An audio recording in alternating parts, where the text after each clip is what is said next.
Welcome, dear viewers. For more exclusive, thrilling stories every week, join our membership. Sit back, relax, and sip your coffee. Enjoy. The farmers mark their property lines with little flags. Blue for this chemical, yellow for that one. But every once in a while, you'll be coming in low for a pass and you'll see it. A single tattered red flag tied to a cornstalk in the middle of an otherwise empty field. It's never on the work order. When you see that flag, you just pull up. You don't finish the pass. You don't spray the field. You fly straight back to the airstrip, land your plane, and call it a day. The farmer never says a word about it, and you never ask for payment. Some fields just need to be left alone. My name's Jake Hoffman, and I've been dusting crops out of Gibbon, Nebraska for 3 years now. It's not glamorous work. Hell, it's not even good work. But it pays the bills and keeps me in the air. After washing out of commercial aviation training and burning through my savings in Denver, this little operation run by Dwight Mueller seemed like a godsend. Dwight's family has been farming this stretch of Buffalo County since the 1890s, and his fleet of 3 Cessna ag trucks keeps half the county's soybeans and corn-fed and pest-free. The hangar sits on a gravel strip about 12 miles south of the Platte River, surrounded by section after section of farmland that stretches to every horizon. In summer, the heat shimmers off the runway like water, and the air smells of diesel fuel and herbicide. It's the kind of place you end up when you've run out of better options. Dwight explained the color-coded flag system on my first day. Blue flags marked fields getting 2.4D for broadleaf weeds. Yellow meant glyphosate for everything else.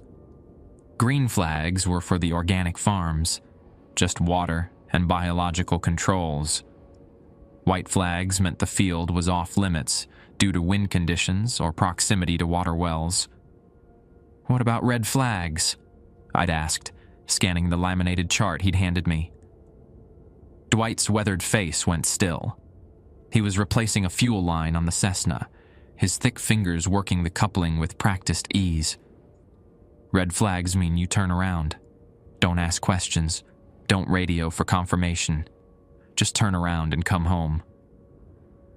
But what if Jake? He looked up from his work, his blue eyes serious. "There's rules out here that go back longer than my family's been farming this land. Some of them make sense. Some don't. But they all keep us safe.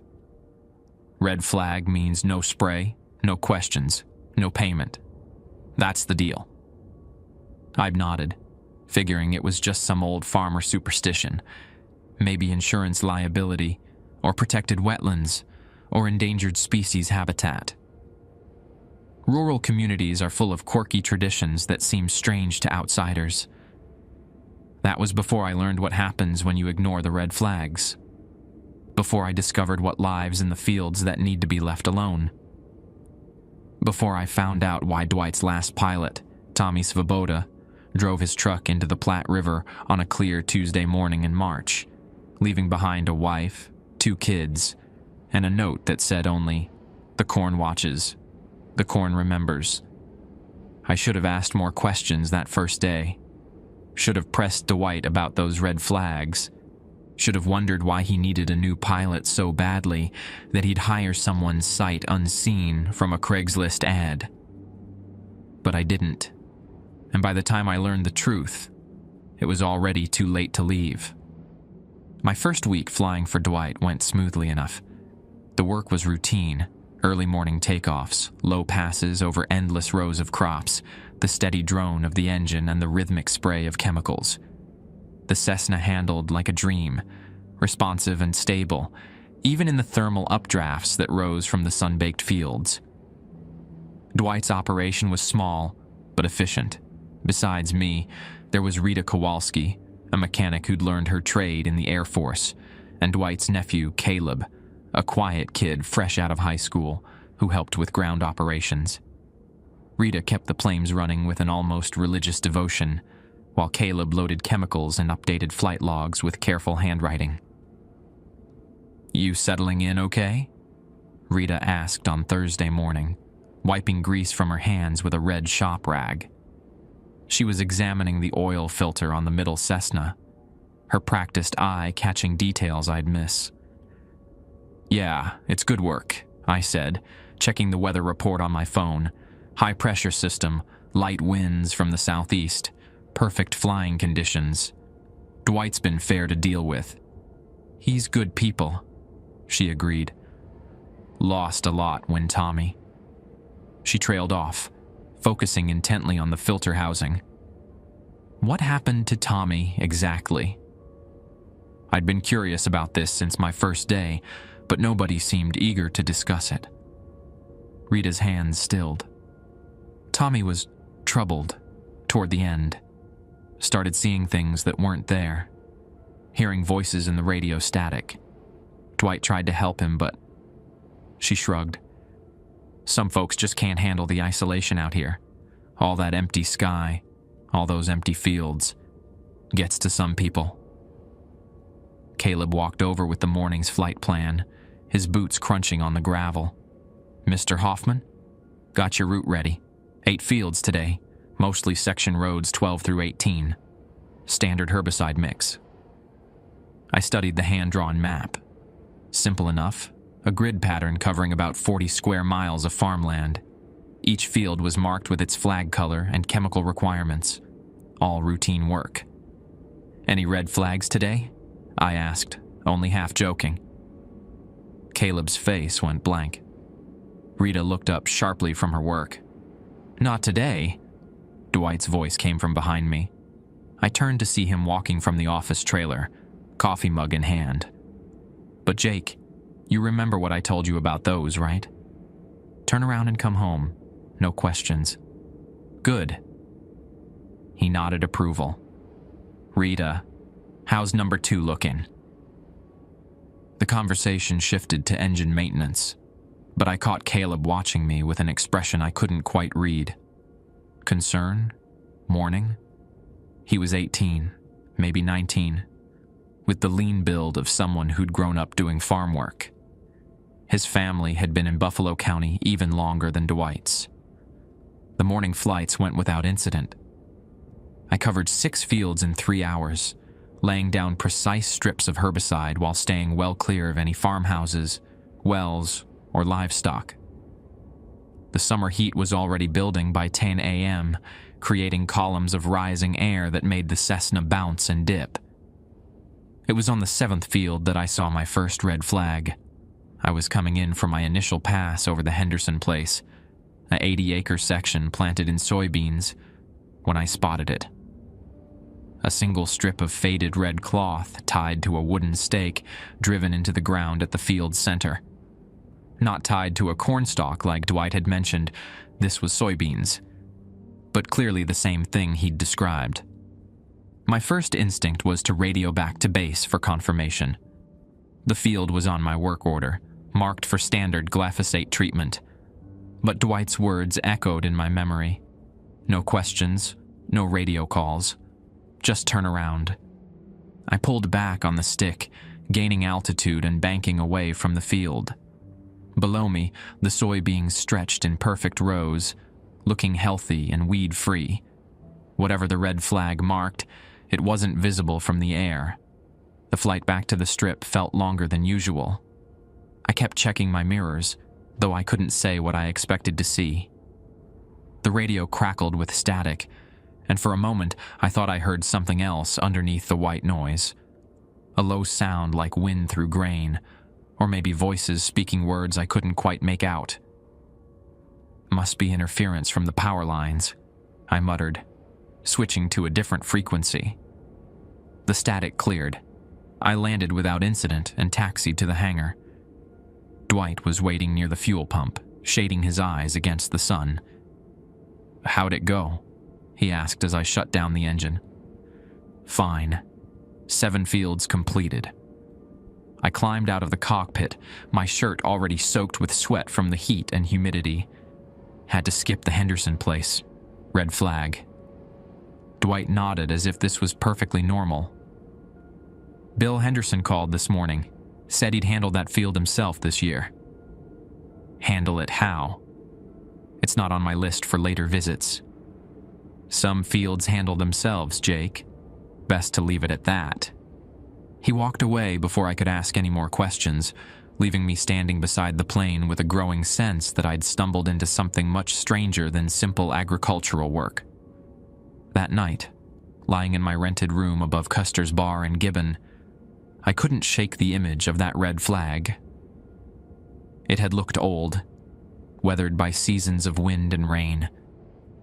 And somehow, standing alone in that field of green soybeans, it had seemed less like a marker and more like a warning. The next morning brought thunderheads building on the western horizon, their anvil tops spreading like bruises against the pale sky. Rita emerged from the hangar, shaking her head. "Weather Service says we got maybe 3 hours before this system hits," she announced, checking her phone. "Gonna be a quick day." Dwight handed me a truncated flight plan, just 4 fields, all clustered within a 10-mile radius of the airstrip. "Get these done and get back before the wind picks up," he said.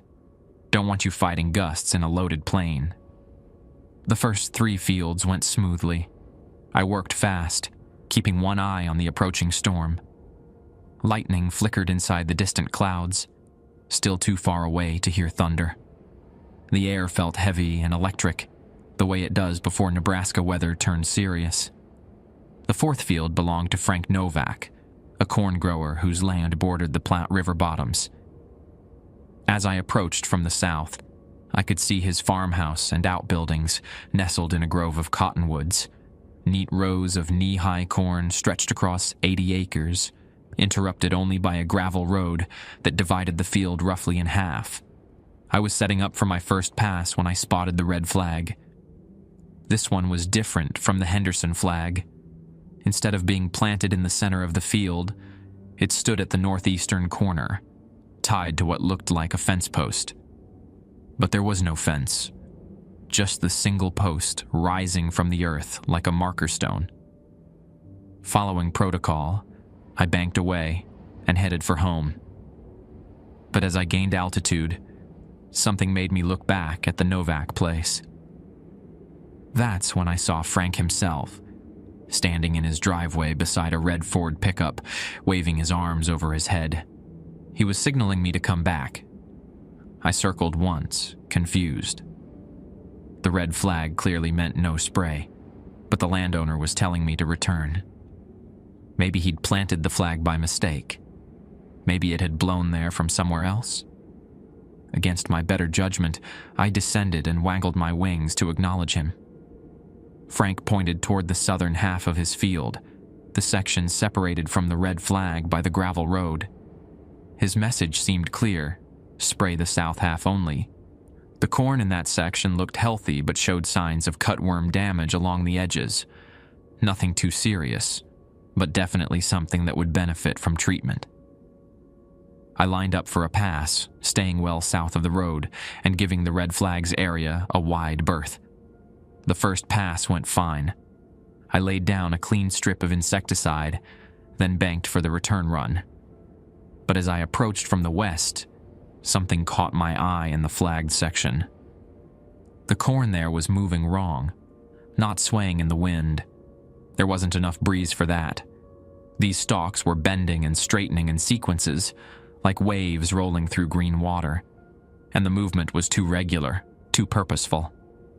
It followed patterns that reminded me of breathing, or maybe something much larger walking through the rows. I completed my pass but kept watching the northern section. The movement had stopped, but now I could see gaps in the corn that I hadn't noticed before. Circular clearings, each about 20 feet across, scattered through the crop like footprints. By the time I finished treating the southern half, the storm was close enough to hear thunder rumbling across the prairie. I needed to get back to the strip, but curiosity made me circle the field one more time at a higher altitude. That's when I saw them clearly. 7 perfect circles where the corn had been flattened or removed entirely. They formed a pattern, not random, but arranged in a shape that almost looked like a constellation, or maybe a map. Lightning flashed, much closer now, and I felt the first turbulence as the storm's outflow whines reached me. Time to go. I turned east toward the airstrip, pushing the Cessna harder than I should have in the deteriorating weather. The radio crackled with static as I called in my approach. Through the interference, I could swear I heard something else. A low sound, like wind instruments. Or maybe voices singing in a language I didn't recognize. The sound seemed to come from below, rising from the fields themselves. I landed just as the first fat raindrops splattered on the windscreen. Rita and Caleb helped me push the plane into the hangar as the storm arrived in earnest, bringing horizontal rain and hail that drummed against the metal roof like machine gun fire. "Cut it close today," Rita shouted over the noise. "Yeah." I was still thinking about those circles in Frank's corn. "Hey, you ever notice anything strange about the Novak place?" Caleb looked up from securing tie-down straps. His face had gone pale. "What kind of strange?" Rita asked. "Just odd patterns in the crops, like something's been walking through there." The sound of rain on metal grew louder, drowning out conversation for a moment. When it quieted slightly, Caleb spoke in a voice barely loud enough to hear. "My grandfather used to say that land belonged to something else before the Novaks bought it. Before any of us came here, really." "Belonged to what?" I asked. "The people who were here first. The Pawnee, I think. Grandfather said there were sacred places all through this valley. Places where..." He trailed off, glancing toward Dwight's office. "Where what?" "Where the spirits lived. Where they still live, maybe. Places that aren't meant for farming or flying over or disturbing in any way." Rita frowned. "That's just old stories, Caleb." "Maybe. But Tommy used to talk about seeing things in those fields. Things that looked almost human, but moved wrong. And toward the end, he said they started following him home.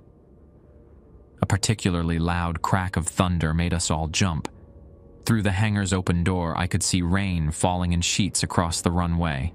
Lightning lit up the sky every few seconds, turning the world harsh, white, and black. "Following him how?" I asked. Caleb glanced around nervously. He said he'd see them in his rearview mirror when he drove home at night, always staying just at the edge of his headlight beams, but keeping pace with his truck. And when he'd get to his house, he'd find corn silk on his porch. Fresh corn silk, even in winter. "That's enough," Dwight's voice cut through the conversation. He stood in the doorway to his office, arms crossed. No point scaring Jake with old wives' tales. "But Uncle Dwight..." "I said enough, Caleb." The boy nodded and went back to his work, but I caught him looking at me with something like pity. Or maybe fear. The storm passed after an hour, leaving the air cool and clean-smelling. We spent the rest of the afternoon doing maintenance, checking fuel lines and replacing worn parts. Normal work that helped push away thoughts of circles and cornfields and whatever might have made them. But that evening, driving back to my room in Gibbon, I kept checking my mirrors. The country roads were empty, lined with dripping corn and soybeans that seemed to press closer to the pavement than they had that morning. And when I parked behind Kuster's bar, I found something waiting on my truck's hood. A small pile of corn silk, still damp from the rain, arranged in a careful spiral like a calling card. Or a warning. The corn silk on my truck bothered me more than I wanted to admit. I swept it off with a gas station squeegee, but the spiral pattern stayed burned in my memory. Someone, or something, had taken the time to arrange those silken threads with care. I spent Friday morning researching the Novak property at the Gibbon Public Library, a cramped building that shared space with the city offices. The librarian, an elderly woman named Dorothy Carlson, helped me navigate the local history collection. Frank's grandfather bought that land in 1923, she explained, pulling a thick binder from the shelf. Paid cash, which was unusual for those times. The previous owner was eager to sell. The records were handwritten in faded ink. According to the deed transfer, the land had changed hands 6 times between 1870 and 1923, an unusually high turnover for prime agricultural ground. Why so many owners? I asked. Dorothy adjusted her glasses, studying the documents. Hard to say. Could have been financial troubles, family disputes, poor soil conditions. She paused. Though my grandmother used to tell stories about that area, said the Pawnee considered it sacred ground, a place where spirits walked between worlds. What kind of spirits? The kind that could take the shape of animals or people when they chose to. Grandmother called them the corn dancers, though I suspect that wasn't their real name. She said they lived in the spaces between the rows, protecting the land from those who would harm it. I photographed the relevant pages and thanked Dorothy for her help. As I left, she called after me. Jake? You're working for Dwight Mueller, aren't you? Yes, ma'am. Her expression grew serious. Be careful out there. Some old agreements are still in force, whether folks remember them or not. That afternoon brought perfect flying weather. Clear skies, light winds, and excellent visibility. My route included 8 fields scattered across the county. None of them flagged red according to the work order. I should have been relieved. The first 5 fields went smoothly. Standard herbicide applications, all routine work that kept my mind occupied. But as I approached the 6th field, another section of Frank Novak's property, this one planted in soybeans, I noticed something that made my stomach tighten. No red flag this time, but the soybeans in the center of the field had been harvested in a perfect circle, about 50 feet across. The plants weren't cut. They were gone, leaving only bare earth, as if something had simply erased them from existence. I completed the spray run, but kept circling back to look at that bare patch. From 500 feet up, it looked like a giant had pressed a cookie cutter into the green field. The edges were too clean, too precise to be natural. On my way to the 7th field, I flew over the Henderson place where I had seen my first red flag. The soybeans there looked normal from altitude, but something made me descend for a closer look. The red flag was gone. In its place stood a scarecrow I was certain hadn't been there before. It wore faded overalls and a straw hat, arms spread wide in the classic pose. Nothing unusual about that. Half the farms in Nebraska used scarecrows, except this one was facing the wrong direction. Instead of facing outward to scare birds away from the crops, it faced inward toward the center of the field. And as I banked around for another pass, I could swear its head turned to follow my plane. My hands started sweating inside my gloves. Scarecrows don't move.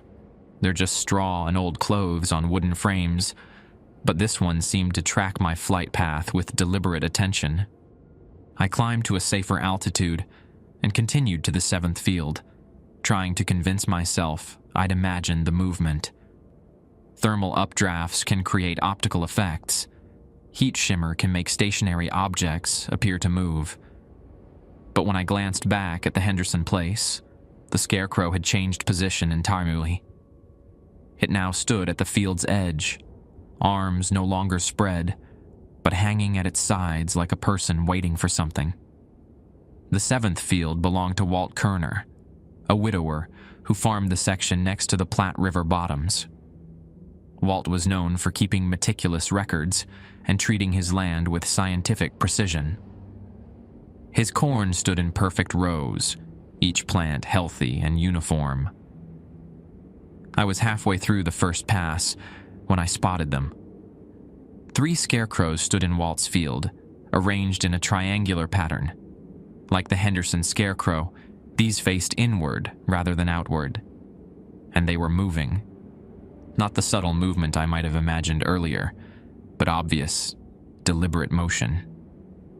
As I watched from 200 feet above, one of the figures raised its arm and pointed directly at my plane. I abandoned the spray run and climbed rapidly, my heart hammering against my ribs. The radio crackled to life, Dwight's voice cutting through the static. "Jake, you there?" Walt Kierner just called. "Says you buzzed his field but didn't finish the job." I keyed the mic with shaking fingers. "Dwight, there's something wrong with Walt's field. There are figures down there." Silence for several seconds. Then, "What kind of figures?" "Scarecrows. 3 of them. They were moving, Dwight. Pointing at me." More silence. When Dwight's voice returned, it sounded tired. "Come on home, Jake. We need to talk." The flight back to the strip felt endless. I kept checking my mirrors, half expecting to see something following me through the sky. The radio picked up fragments of conversation from other aircraft, crop dusters working calmies to the north and south, their voices calm and professional. Normal people doing normal work in a normal world. I envied them. Dwight was waiting beside the hangar when I landed, his face grim. Rita and Caleb stood nearby, their expressions equally serious. "Tell me exactly what you saw," Dwight said as I shut down the engine. I described the bare circle in Frank's soybeans, the moving scarecrow at the Henderson place, and the 3 figures in Walt's field. As I talked, Dwight's jaw grew tighter. "You didn't spray Walt's field at all?" "No, I pulled up as soon as I saw those things." Dwight nodded slowly. "Good. That probably saved your life." "What do you mean?" Rita stepped forward. "Jake, those weren't scarecrows you saw. Scarecrows don't move, don't point, don't track aircraft." "Then what were they?" Caleb spoke in a voice barely above a whisper. "Yi Naldlushi. That's what my grandmother called them. Skinwalkers." The word sent ice through my veins, though I didn't fully understand why. "They're old," Dwight continued. "Older than the farms, older than the towns. They've been here since before any of us arrived, and they'll be here long after we're gone. But what do they want?" "To be left alone," Rita said. "The red flags mark their territory, the places they consider sacred. As long as we respect those boundaries, they mostly ignore us." "Mostly?" Dwight's expression darkened. Tommy didn't respect the boundaries. Toward the end, he started thinking he could outsmart them. Started carrying a rifle in his plane, talking about clearing out the competition. He'd spray the red-flagged fields anyway, claiming he didn't see the markers. What happened to him? "They gave him warnings first. Corn silk on his truck, like what you found yesterday. Then scarecrows started appearing in fields where they'd never been before. Always watching him, always pointing. Tommy laughed it off, said it was just farmers playing pranks.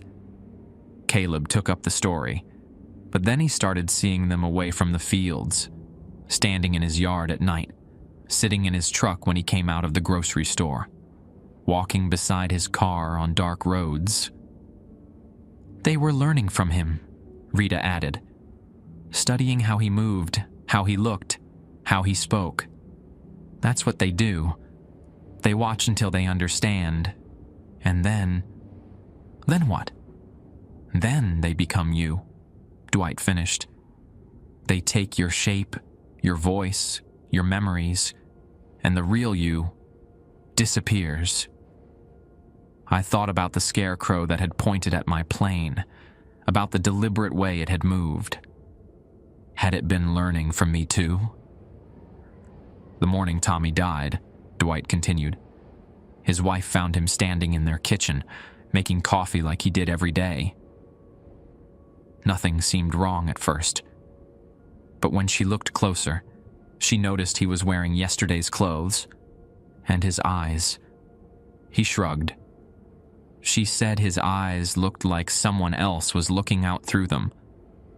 She called me, scared out of her mind, Rita said. By the time I got there, Tommy was gone, but his wife swore the thing in her kitchen wasn't her husband, said it moved wrong, talked wrong, even breathed wrong. We found his truck in the river that afternoon, Dwight concluded, but some folks think what drove it there wasn't Tommy at all. Think it was something else wearing his face, cleaning up loose ends. The hangar fell quiet, except for the tick of cooling metal and the distant sound of wind through the corn. I stared at the three faces surrounding me, looking for signs that this was some elaborate joke or hazing ritual for the new pilot. But their expressions held no humor, only the weight of shared knowledge and carefully guarded fear. So what happens now? I asked. Now you decide, Dwight said. You can pack up tonight and leave Nebraska behind. Find work somewhere else. Forget everything you've seen here. Or you can stay and learn to follow the rules. All of them, without exception. I looked out at the fields surrounding the airstrip. Acres of corn and soybeans stretching to every horizon. Somewhere out there, things that weren't quite human were watching, waiting, learning. And for the first time since arriving in Gibbon, I understood why Tommy Svoboda had driven his truck into the Platte River. Some secrets are too heavy to carry. I spent that night in my room above Coaster's bar, staring at the ceiling and listening to the jukebox downstairs cycle through the same 20 country songs. Every rational part of my brain screamed at me to pack my bags and drive straight back to Denver. Find work at the airport, maybe instructing student pilots or flying cargo runs. Safe, normal aviation work, where the biggest worry was weather or mechanical failure.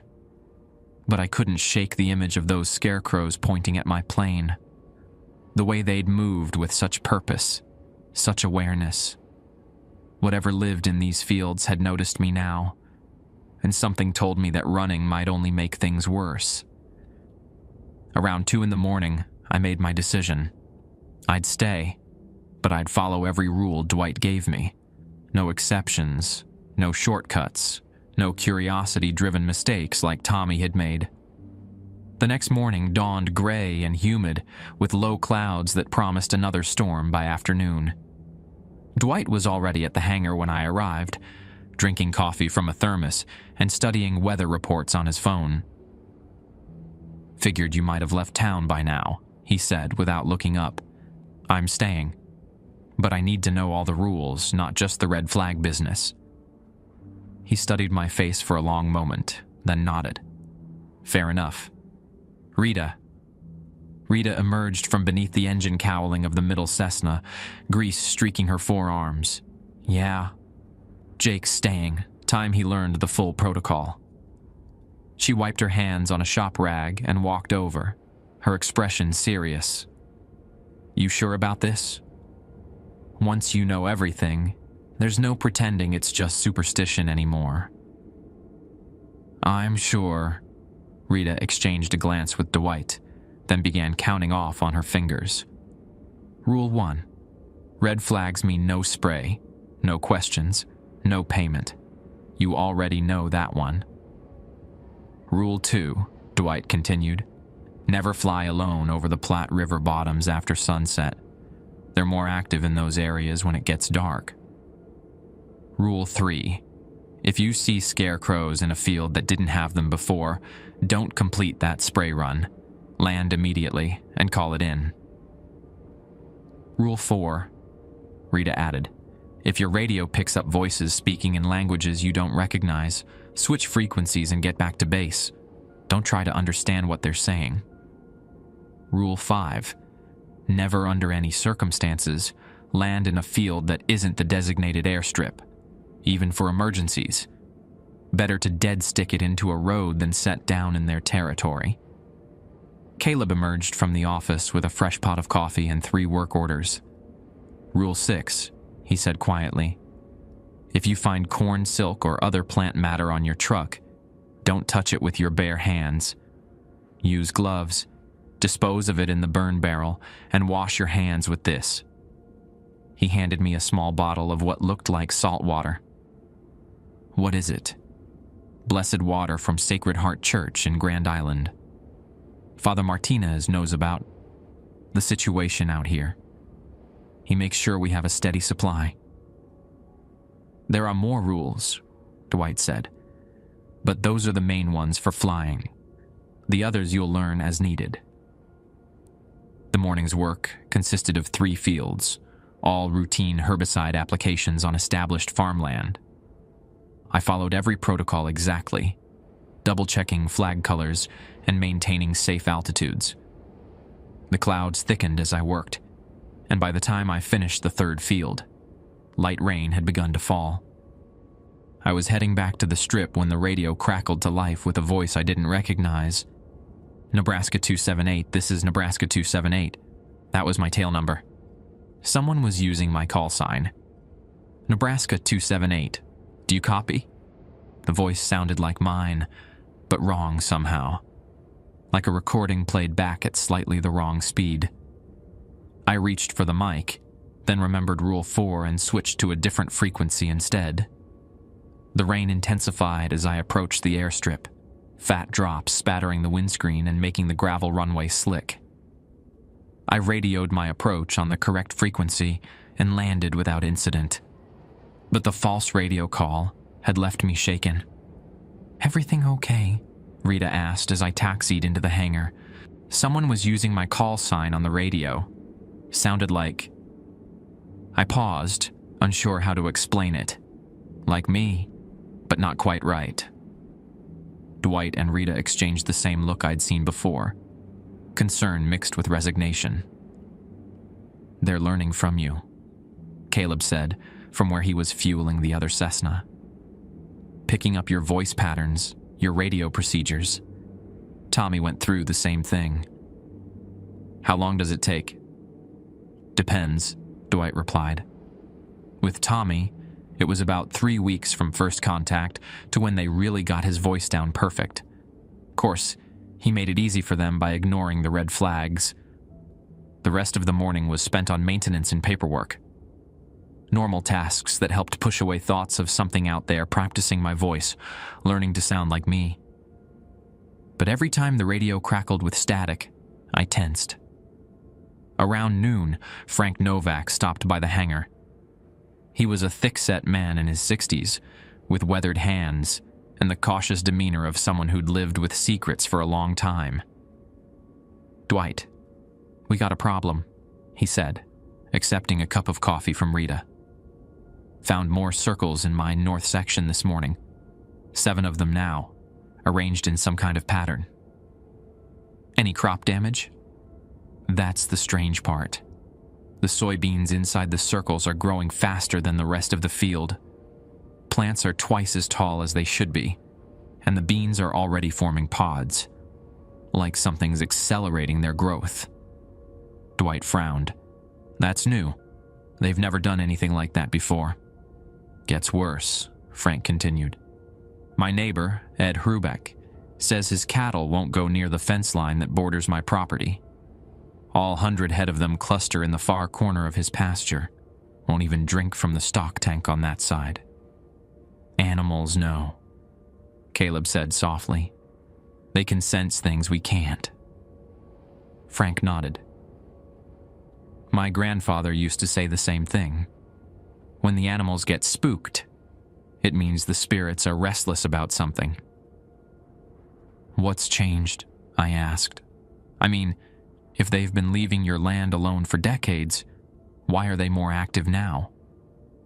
Frank's eyes settled on me with uncomfortable intensity. That's what I've been wondering too. Only thing different is, we got a new pilot. The implication hung in the air like smoke. Rita cleared her throat. Frank, You saying this is Jake's fault somehow? Not fault exactly, but maybe they're interested in him. Tommy, toward the end, he said they were studying him, learning from him. Maybe they're doing the same thing now. I felt heat rise in my cheeks. I've followed every rule you've given me, haven't sprayed a single red-flagged field. I know that, Frank said. But rules or no rules, you've been flying over their territory for 2 weeks now. They've had time to notice you. Time to decide if you're a threat. Am I a threat? Frank's smile held no warmth. That depends on what they find when they look close enough. Tommy seemed harmless too at first. He finished his coffee and headed for the door, then paused. Jake, I don't know you well enough to give advice, but if I were you, I'd be real careful about what I did and where I went for the next few weeks. They're watching you now, learning from you, and once they think they understand you well enough. He shrugged. Well, Tommy's truck is still at the bottom of the Platte River. After Frank left, the hangar fell quiet, except for the drum of rain on the metal roof. I stared out at the gray afternoon, watching water cascade from the gutters and pool in the gravel parking area. He's trying to scare you, Rita said finally. Is it working? She considered this. Yeah, probably. But scared might keep you alive longer than confident. That evening, driving back to my room in town, I kept the radio off and checked my mirrors obsessively. The country roads were empty, fields of corn and soybeans pressing close on both sides. In the fading light, every scarecrow looked like it might be watching. Every movement in the crops might be something more than wind. When I parked behind Coaster's bar, I found another gift waiting on my truck. A small ear of corn, still in its husk, placed carefully on the hood. The kernels were deep red, a color I'd never seen on corn before. I used a shop rag to pick it up, remembering Caleb's warning about bare skin contact. But as I lifted it, the husk fell away to reveal that the kernels weren't kernels at all. They were tiny human teeth. The corn cob filled with human teeth sat in a mason jar on my nightstand, a reminder of just how far from normal my life had become. I'd wrapped it in plastic and sealed it away, but I could still smell something sweet and rotten emanating from the glass. Sleep came in fragments that night. Every time I drifted off, I dreamed of standing in endless cornfields while shapes moved between the rows, always just out of sight.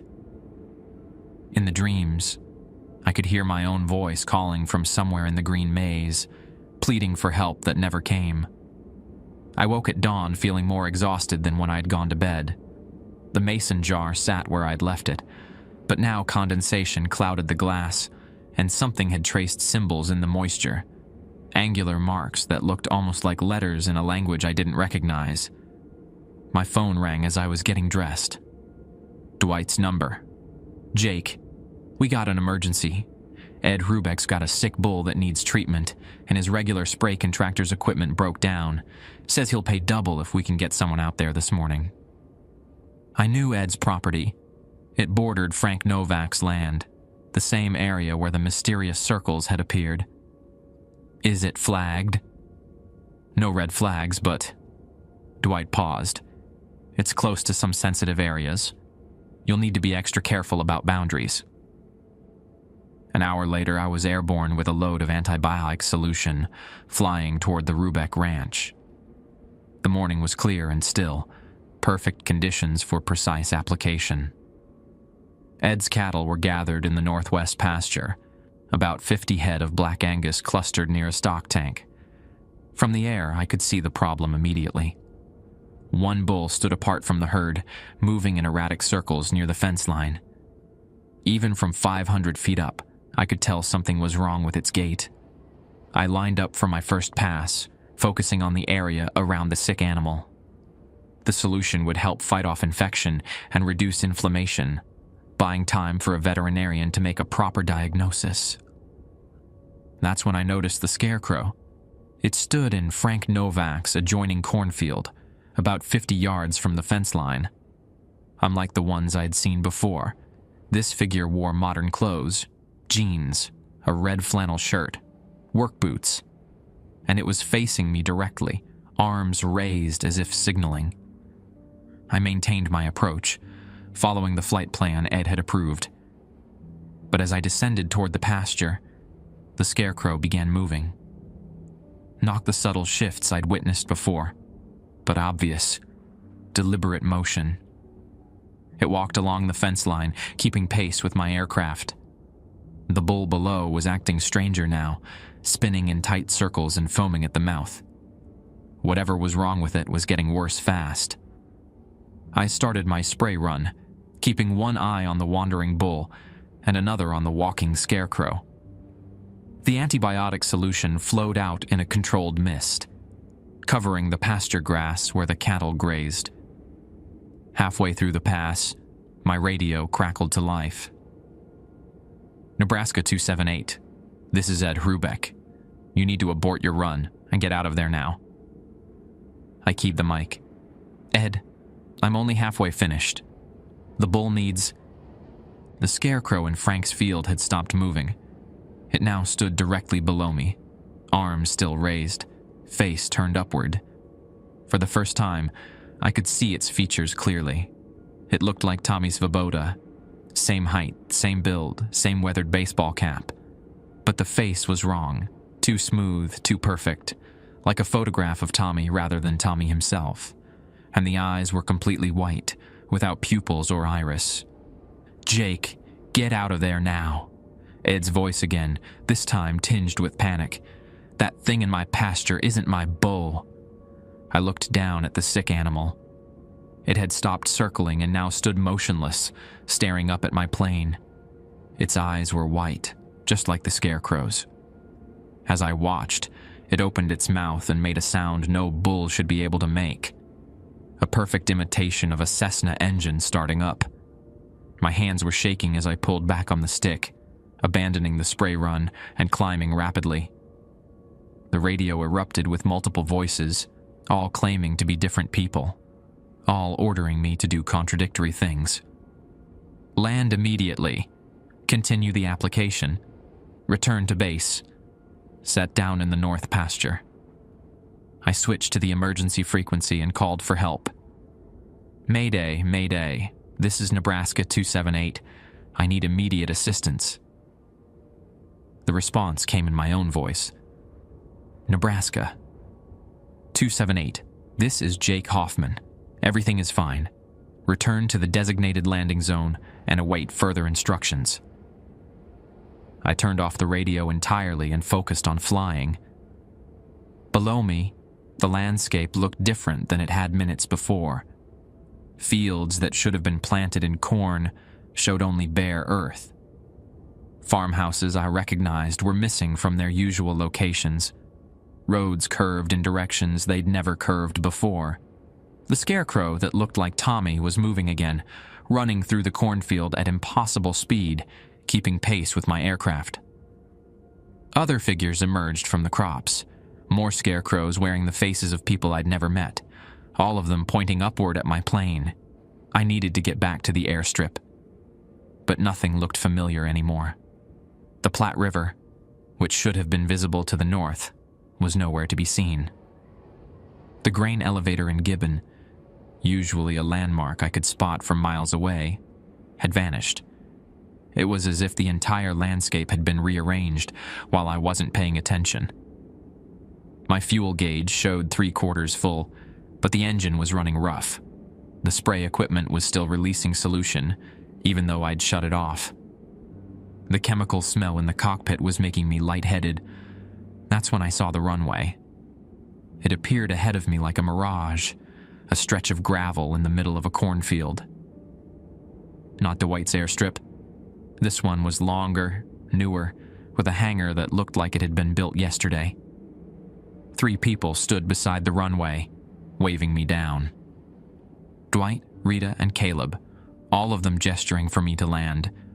But something was wrong with their movements. too synchronized, too perfect, like they'd rehearsed the scene. And their shadows fell in the wrong direction, as if the sun was shining from the north instead of the east.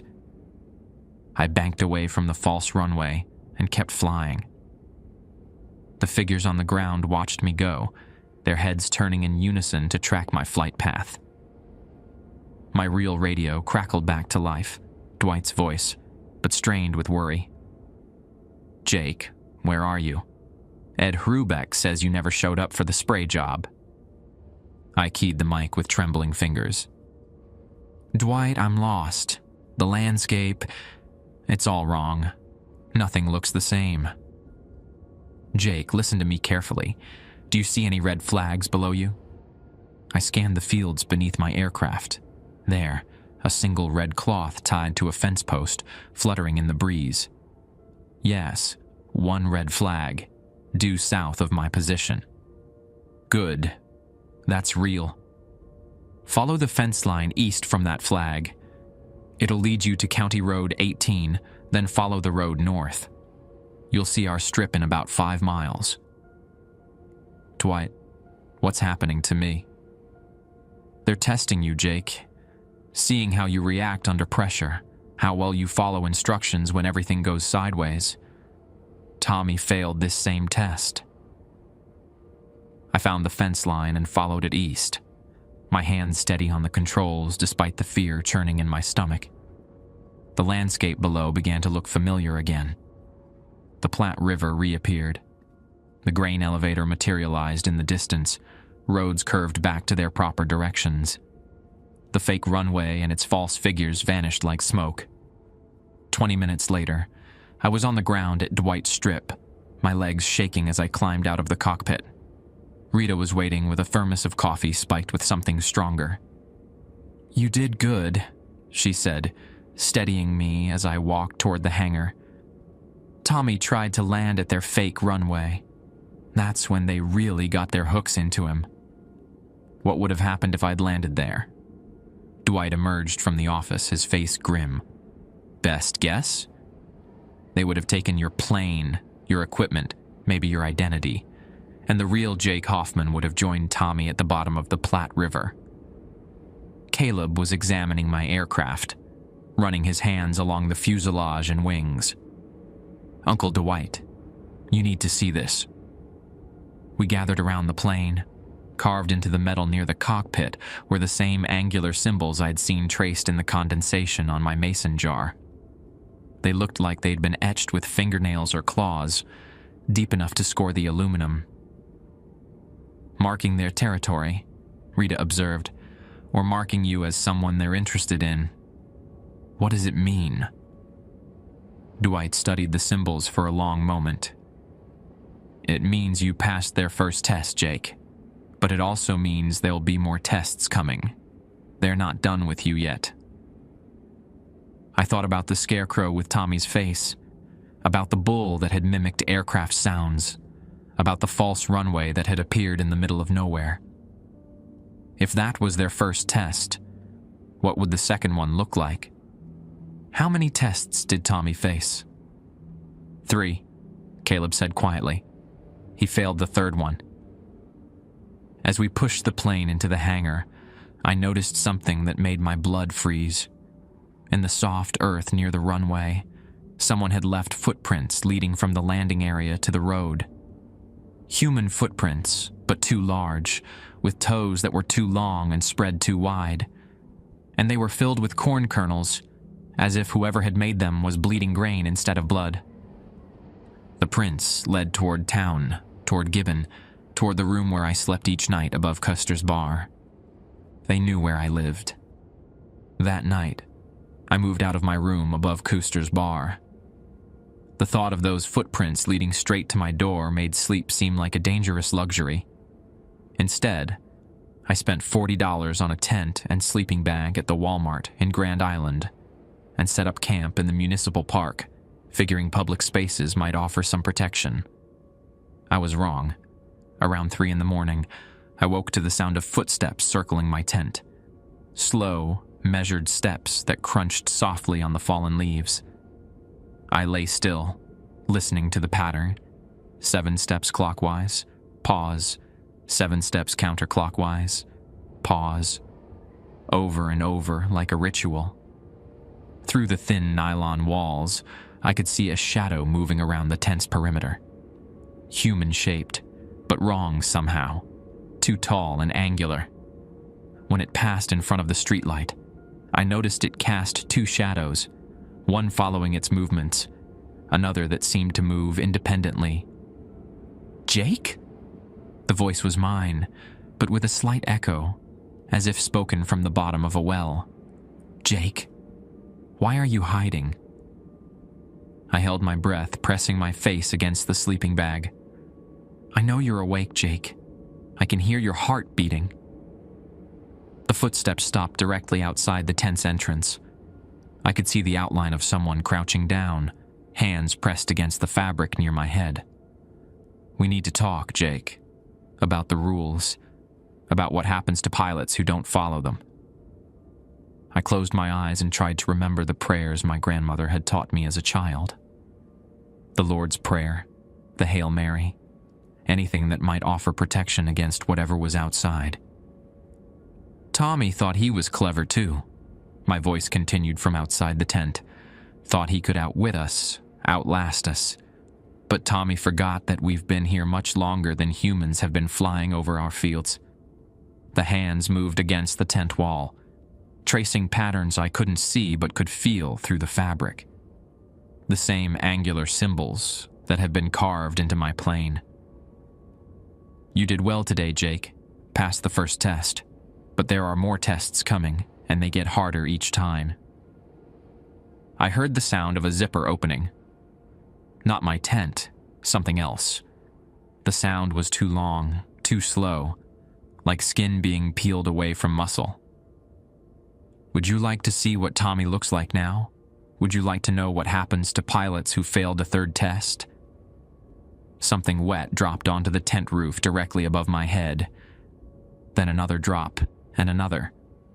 The smell hit me a moment later. Copper and decay, like roadkill left in the sun for days. He's still flying, Jake. Still taking jobs. Still working for farmers who need their crops dusted. But Tommy doesn't need sleep anymore. Doesn't need food. Doesn't need anything except the permission to keep wearing his face. The dripping stopped. The shadow outside the tent stood up, stretching to an impossible height before shrinking back to human proportions. "See you tomorrow, Jake. Bright and early. Dwight has a big job lined up for you." The footsteps moved away, fading into the distance. I lay in my sleeping bag until dawn, listening to every sound. The wind in the trees, cars passing on the street, the distant whistle of a freight train. Normal sounds from a normal world that felt increasingly far away.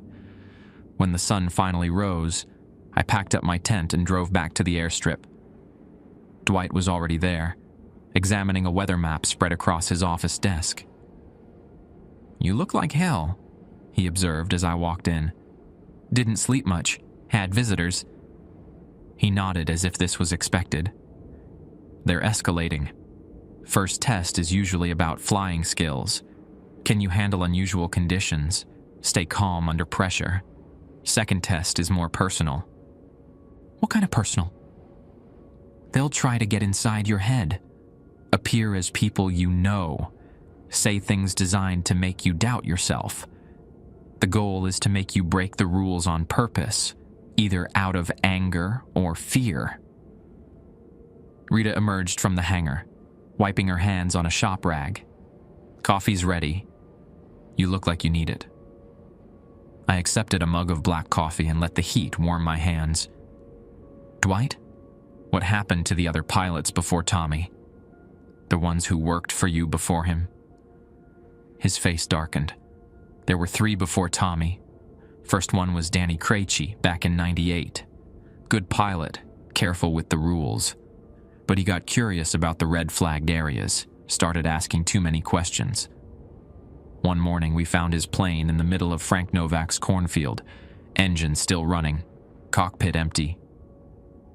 And the second one? Maria Santos. Lasted 2 years before she started seeing things. Claimed the corn was talking to her, giving her instructions. She'd come back from flights with stories about landing in fields that weren't on any map, meeting farmers who spoke in languages that didn't exist. What happened to her? Disappeared in 2003. Left her car at the Kearney airport with a note saying she'd found a better job. But her sister got Christmas cards from her for 3 years after that, all postmarked from different towns in Nebraska. Same handwriting, same signature, but the sisters swore something was off about them. Caleb walked in from the hangar, carrying a flight plan. "Uncle Dwight, we got a problem. The Kowalski farm called. They need emergency fungicide treatment. Early blight in their potatoes." "That's not a problem," Dwight said, scanning the paperwork. "Standard application, good weather." "It's not the job that's the problem," Caleb continued. "It's the location. The Kowalski farm borders the old Pawnee burial ground. You know, the one with all the red flags." Dwight's expression grew serious. "How close to the burial ground?" "About half a mile. But there's been some kind of disturbance there. Mrs. Kowalski says she's been finding strange circles in her potato field, and her irrigation system keeps breaking down. Water lines are getting clogged with what looks like corn silk and human hair." I set down my coffee mug. "Human hair?" "That's what she says. Long black hair that doesn't belong to anyone in her family.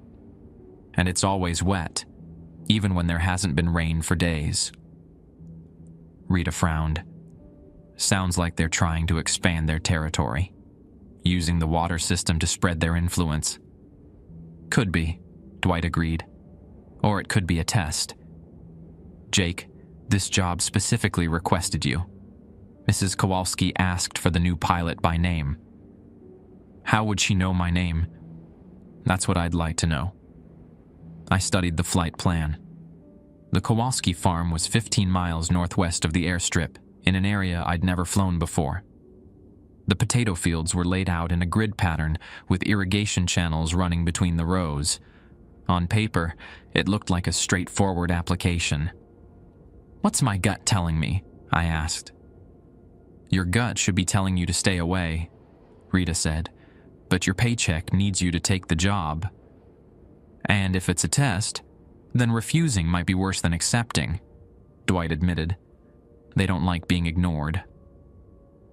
I spent the next hour preparing for the flight. Rita helped me load fungicide into the spray tanks, while Caleb updated the weather charts. Standard preparations for a routine job, but nothing felt routine anymore. As I was conducting my pre-flight inspection, I noticed something that made my stomach tighten. Someone had placed a small bundle of corn husks under the port wing, tied together with what looked like human hair. The same long black strands Caleb had mentioned. "Rita, look at this." She examined the bundle without touching it. "Looks like some kind of offering, or maybe a warning." "Should I remove it?" "I wouldn't. Might be bad luck to disturb it." I completed my inspection and climbed into the cockpit. The engine started smoothly, and all the instruments showed normal readings. But as I taxied toward the runway, I noticed movement in the cornfield beyond the hangar. 3 scarecrows stood among the stalks, positioned to watch my takeoff. They wore the faces of the pilots who had worked for Dwight before me: Danny Krejci, Maria Santos, and Tommy Svoboda. All of them had their arms raised, pointing in the direction of the Kowalski farm. I completed my takeoff roll and climbed into the clear morning sky. The flight to the Kowalski farm took 20 minutes, following section roads and irrigation channels across the flat Nebraska landscape. Everything looked normal from altitude: neat rows of crops, scattered farmhouses, the occasional cattle pasture. But as I approached the Kowalski property, I noticed the first signs of trouble.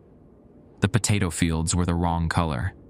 a sickly yellow-green instead of the healthy green they should have been, and the irrigation channels were dark, as if the water flowing through them had been stained with something thick and black. Mrs. Kowalski was waiting in her farmyard, a small woman in her 70s wearing a faded house dress. She waved at my aircraft as I circled the field, but something about her movements seemed off. Too energetic for someone her age, too coordinated. I lined up for my first pass and began the fungicide application. The spray equipment worked perfectly, laying down an even coat of treatment across the affected rows. But as I banked for the return pass, I noticed that Mrs. Kowalski was no longer in her farmyard. She was standing in the middle of the potato field, directly in my spray path. And she was looking up at me with eyes that were completely white.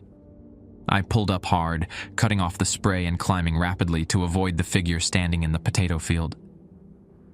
Mrs. Kowalski, or whatever was wearing her appearance, didn't move as the Cessna passed overhead. She just stood there, arms at her sides, those white eyes tracking my aircraft. My radio crackled to life. "Jake, this is Dwight. Mrs. Kowalski just called. Says you're spraying the wrong field." I keep the mic, still circling above the farm. "Dwight, Mrs. Kowalski is standing in the middle of the field I'm supposed to spray, and something's wrong with her eyes." "What do you mean, wrong?"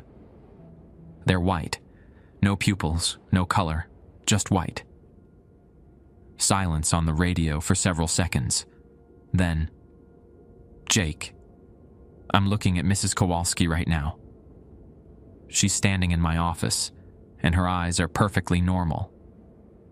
I looked down at the figure in the potato field. It was still there, still motionless, still staring upward. But now there were others.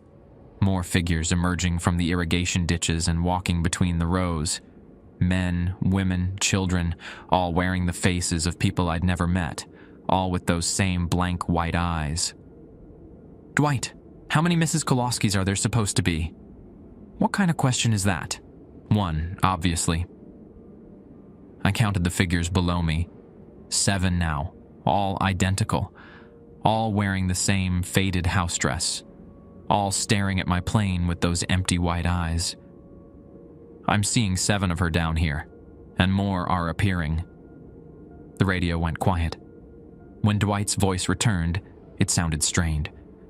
"Jake, listen to me very carefully. Do not land. Do not attempt to help any of those figures. Complete your spray run at maximum altitude and return to base immediately. But if the real Mrs. Kowalski is in your office..." "She's not anymore," Rita's voice cut in. "Jake, she just walked out of the office and disappeared. Literally disappeared. 1 second she was there, the next she was gone." I looked down at the potato field. The 7 figures had arranged themselves in a perfect circle, arms raised toward my aircraft. As I watched, more figures emerged from the ground itself, not climbing out of holes or ditches, but simply materializing from the dark soil like plants growing in fast motion. Men in overalls, women in sundresses, children in school clothes, all with white eyes, all staring upward. Within minutes, there were dozens of them scattered across the potato field. "Dwight, they're multiplying. There must be 50 of them now. Just do the job, Jake. Spray the field and get out of there. I can't spray with all those people down there." "They're not people." Caleb's voice broke in. "Jake, those are the missing. Everyone who's disappeared around here over the past 20 years. They're wearing their faces, but they're not human." I climbed higher, studying the figures below. Now that Caleb mentioned it, I could see the differences. Some wore clothes that were decades out of style. Others had wounds that should have been fatal. Missing limbs, gaping holes in their chests, heads twisted at impossible angles. And they were all pointing at me now, their arms moving in perfect synchronization. "This is the second test," Dwight said over the radio. "They want to see if you'll follow orders, even when it looks like you'll be hurting innocent people." What happens if I don't spray? Then you fail the test, and they'll know you can be manipulated through guilt and fear. I made my decision. Banking into position for a spray run, I descended to optimal altitude and engaged the application system. The fungicide began flowing from the spray nozzles in a fine mist. The figures below didn't move as the chemicals settled over them. They just stood there, arms raised, white eyes tracking my flight path. The fungicide should have sent them running, should have at least made them flinch. Instead, they seemed to absorb it, their forms becoming more solid and defined. Halfway through the first pass, something changed. The figures began to shift and blur, their borrowed faces melting away like wax. What remained was worse than I could have imagined. They were tall and impossibly thin, with skin that looked like dried corn husks. Their arms were too long, ending in fingers that branched like roots. And their faces, if they could be called faces, were just smooth expanses of yellow-brown skin with those horrible white eyes. But it was their mouths that made me nearly lose control of the aircraft. When they opened them to speak, corn kernels spilled out instead of words, hundreds of kernels falling from their lips like bloody teeth. "Jake Hoffman," they said in unison, their voices carrying impossible distances through the air. "Come down to us, Jake Hoffman." I completed the spray run and banked away, but they followed my movement with their heads, all turning in perfect synchronization. "Tommy Svoboda tried to run," they called out. "Danny Krejci tried to hide. Maria Santos tried to understand. All of them learned the same lesson." What lesson? I found myself asking, though I hadn't keyed the radio. That the corn remembers everything. The figures began to sink back into the earth, but not before I saw what they were really doing. They weren't disappearing. They were planting themselves, burrowing into the soil like seeds. In moments, new corn stalks began sprouting from the spots where they'd stood, growing at an accelerated pace. Within minutes, the potato field had been transformed into a cornfield.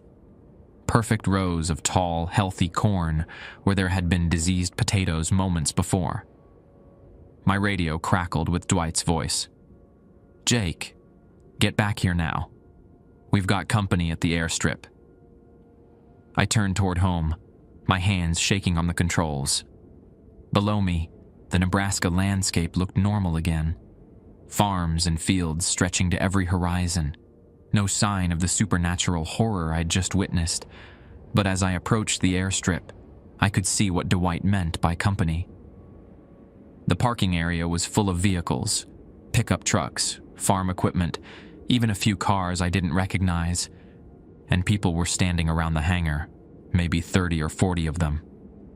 I radioed for landing clearance, but got no response. As I circled the field, I could see more clearly what was waiting for me. The crowd around the hangar wasn't moving much, just standing in loose groups, like they were waiting for something. Waiting for me. I set up for my landing approach, but something made me hesitate. The people below were too still, too quiet. Real crowds move and gesture and talk among themselves. This group just stood there, all facing the runway, all watching my aircraft, and they were all wearing the same expression, blank faces with white eyes. "Jake, do not land at the strip." A new voice came over the radio. It was Caleb, but he sounded like he was whispering. "They got here about 10 minutes ago. Just showed up in trucks and started waiting. Uncle Dwight tried to talk to them, but what? They all have his face now. All of them. 30 people, all wearing Uncle Dwight's face." I pulled up and began circling at a higher altitude. Sure enough, I could see that every person in the crowd below had the same features. Dwight's weathered face copied onto different bodies, like masks being worn by actors. "Where are the real Dwight and Rita?" "We're hiding in the office," Rita's voice answered. Jake, whatever you do, don't land. This is the setup for the third test. What's the third test? Coming home, Caleb said. They want to see if you'll trust your friends and colleagues, or if you'll recognize when they've been replaced. I looked down at the crowd of false Dwights. As I watched, they began moving in unison, walking toward the runway and arranging themselves in two lines, like they were preparing for a formal reception. So what do? I've got maybe an hour of fuel left. There's an emergency strip about 20 miles south, Rita said. Old World War II training field. It's not on any charts, but it's still usable. How do I find it? Follow the railroad tracks south from Gibbon until you see an abandoned grain elevator. The strip is about a mile east of there, hidden in a grove of cottonwood trees. I banked away from the airstrip, leaving the crowd of imposters behind. Below me, the railroad tracks gleamed in the afternoon sun, stretching south across the prairie like a silver thread.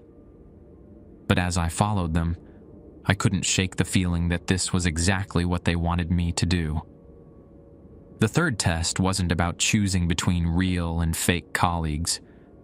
It was about running away when things got too dangerous. And something told me that Tommy Svoboda had made the same choice. I found the abandoned airstrip exactly where Rita said it would be, hidden among cottonwoods that formed a natural hangar. The runway was cracked and overgrown, but still long enough for a safe landing.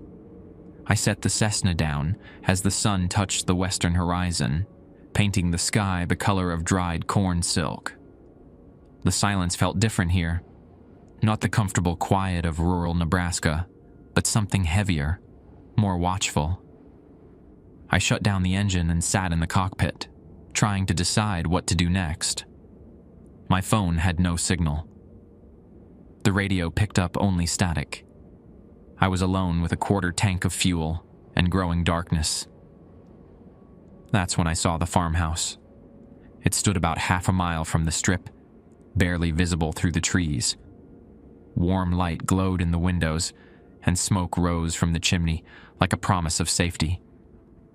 I grabbed my emergency kit and started walking. The house was older than most in the area, built from local limestone with a wraparound porch that had seen better decades. A wooden sign by the front gate read, Svoboda Farm, established, 1952, Tommy's family farm.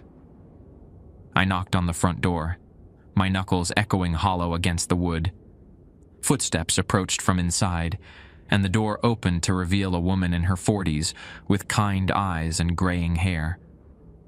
"You must be Jake," she said, stepping aside to let me enter. "I'm Linda Svoboda, Tommy's wife." The interior was warm and welcoming, filled with the smell of pot roast and fresh bread. Family photographs lined the mantelpiece.